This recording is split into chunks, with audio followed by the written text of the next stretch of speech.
Joko Widodo beberapa waktu lalu sempat menyatakan kekhawatirannya akan gig economy atau ekonomi serabutan di mana korporasi lebih memilih pekerja lepas atau freelance.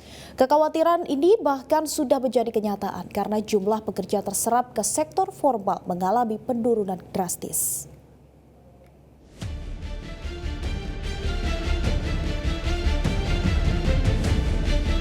Gig ekonomi. Hati-hati dengan ini, ekonomi serabutan, ekonomi paruh waktu. Kalau tidak dikelola dengan baik, ini akan menjadi tren. Perusahaan lebih memilih pekerja independen. Perusahaan lebih memilih pekerja yang freelancer. Perusahaan lebih memilih kontrak jangka pendek untuk mengurangi risiko ketidakpastian global yang sedang terjadi. Ini trennya kita lihat menuju ke sana.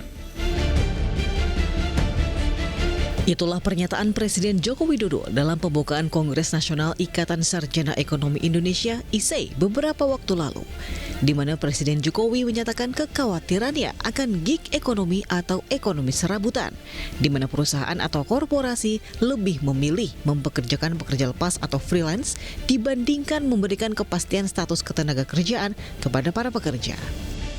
Kekhawatiran Presiden Jokowi sebetulnya tidak perlu diragukan lagi karena kecenderungan gig ekonomi sudah terjadi.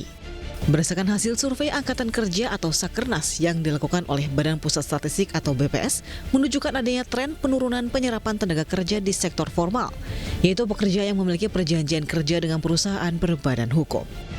Selama periode 2009 hingga 2014, lapangan kerja yang tercipta di sektor formal mampu menyerap lebih dari 15 juta orang.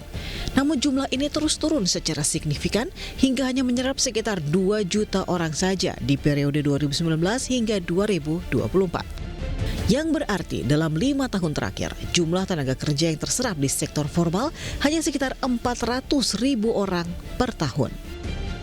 Meski demikian, angka pengangguran tidak mengalami peningkatan yang signifikan, bahkan cenderung menurun.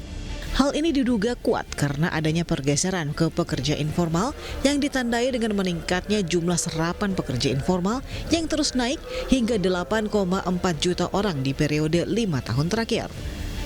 Hal ini pun patut menjadi sorotan karena secara hukum posisi pekerja di sektor formal dinilai lebih terjamin karena aspek pengupahan, pengaturan kerja, dan perlindungan sosial ketenagakerjaan yang dilindungi oleh undang-undang, termasuk soal jaminan kehilangan pekerjaan.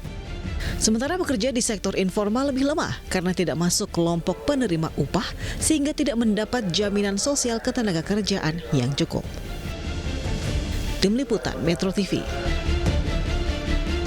Jelajahi cara baru mendapatkan informasi. Download Metro TV Extend sekarang.